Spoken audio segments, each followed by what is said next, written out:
warahmatullahi wabarakatuh. Perkenalkan, nama saya Musli Zaidan. Saya dari kelas AKIG dengan NIM 250201111023. Adanya saya di sini, saya ingin menjelaskan tentang surah Al-Baqarah ayat 152 sampai 157. Sebelum itu saya akan membacakan ayat tersebut. A'udzu billahi minasyaitonir rajim. Bismillahirrahmanirrahim. Fadhkuruni adzkurkum washkuruli wala takfurun. Ya ayyuhalladzina amanu ista'inu bis-sabri was-shalah.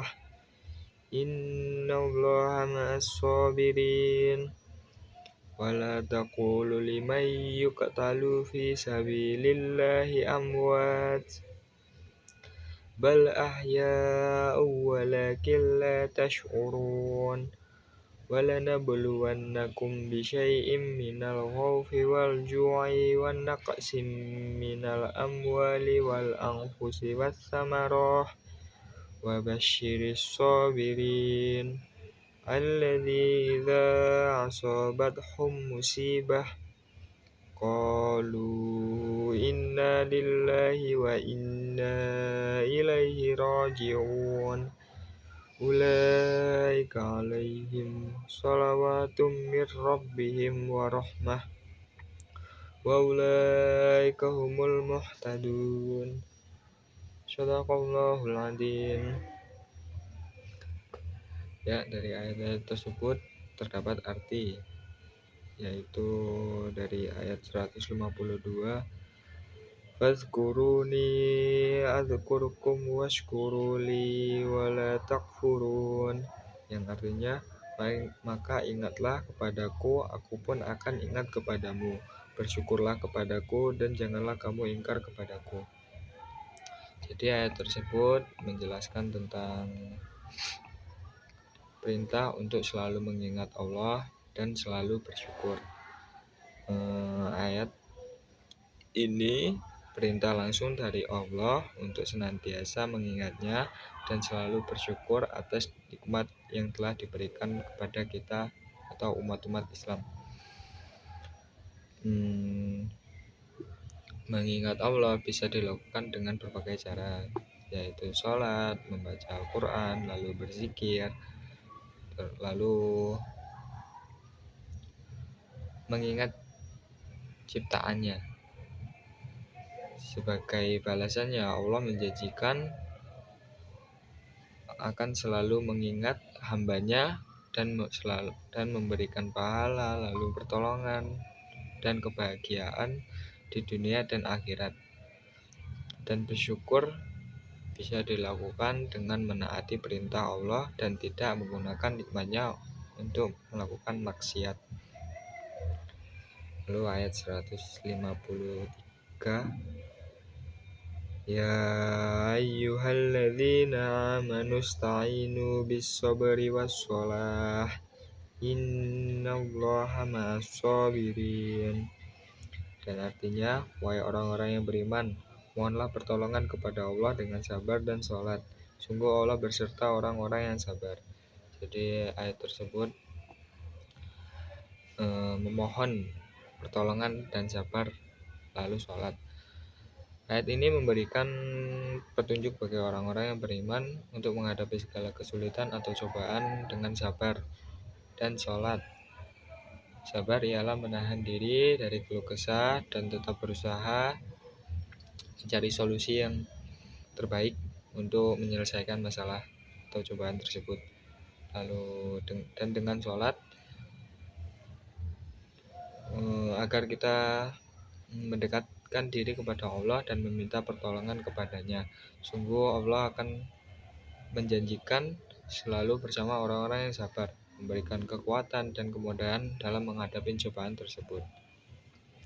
Ayat 154, Wala taqulu liman yuqtalu fi sabilillahi amwat bal ahya'u walakin la tash'urun.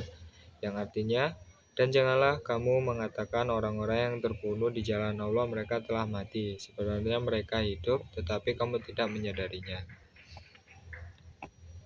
Ayat tersebut menjelaskan tentang jangan mengatakan mereka gugur di jalan Allah atau syahid, karena mereka sesungguhnya hidup di sisi Allah dengan kehidupan yang istimewa atau memiliki keistimewaan sendiri di sisi Allah dan derajatnya paling tinggi di sisi Allah. Namun kita tidak merasakannya gitu. Orang biasa tidak bisa merasakannya. Ayat ini memberikan motivasi bagi umat Islam untuk selalu berjihad di jalan Allah dan berkorban untuk membela agama kita atau selalu menuntut ilmu. Menuntut ilmu juga bagian dari jihad di jalan Allah.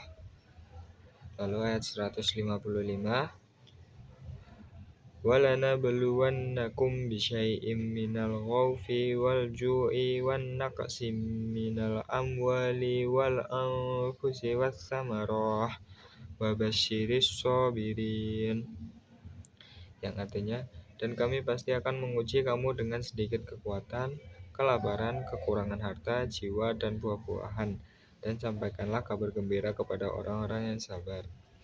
Jadi ayat 155 ialah menjelaskan tentang ujian bagi orang-orang yang bagi hamba Allah, dan berikanlah kabar gembira bagi orang yang bersabar, orang yang selalu bersabar.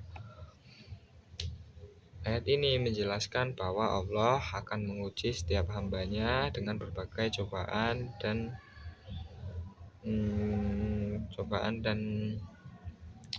rintangan. Allah akan memberikan yang pertama itu ujian ketakutan, kelaparan, kekurangan harta, kehilangan orang yang disayang, lalu dan jika kita memiliki kebun gitu, itu diberikan cobaan kegagalan panen.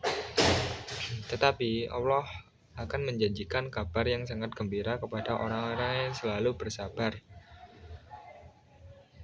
Jika orang ditimpa cobaan, itu Allah akan memberikan kabar gembira kepada orang-orang yang selalu bersabar. Ayat 156, Alladzina idza asabathum musibah qalu inna lillahi wa inna ilaihi raji'un, yang artinya yaitu orang-orang yang apabila ia ditimpa musibah mereka berkata inna lillahi wa inna ilaihi raji'un, sesungguhnya kami milik Allah dan kepadanya lah kami kembali.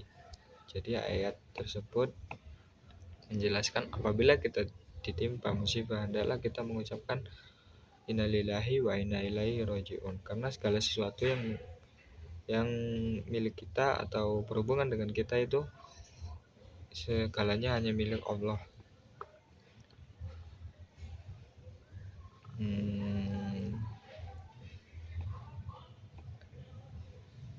Lalu tafsir yang menjelaskan yang berkaitan dengan ayat tersebut yaitu dari tafsir Ibnu Katsir. Ayat ini menjelaskan bahwa Allah pasti akan menguji hambanya sebagaimana firman-Nya dalam surat Muhammad ayat 31.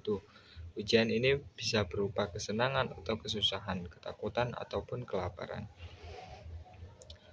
Lanjut ke ayat 157. Ulaika alaihim salawatum mir rabbihim wa rahmah wa ulaika humul muhtadun, yang artinya mereka itulah yang memperoleh ampunan dan rahmat dari Tuhannya dan mereka itulah orang-orang yang mendapatkan petunjuk. Jadi ayat tersebut menjelaskan tentang keutamaan orang-orang yang bersabar.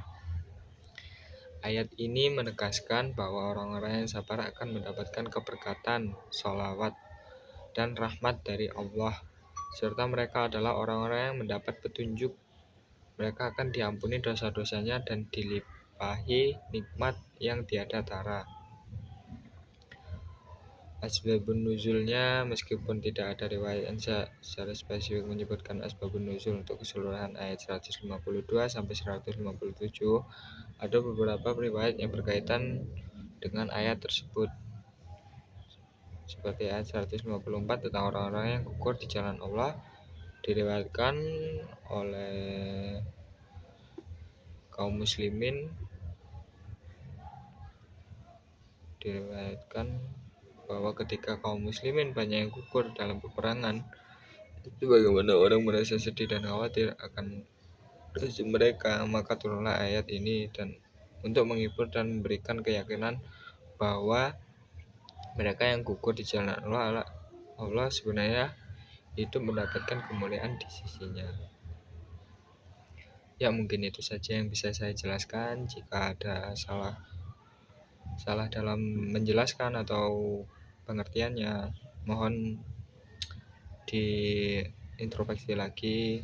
Saya juga sedang belajar untuk menjadi lebih baik, dan saya juga manusia biasa, tempatnya salah dan dosa. Mungkin sekian dari saya. Wabillahi taufiq wal hidayah. Wassalamualaikum warahmatullahi wabarakatuh.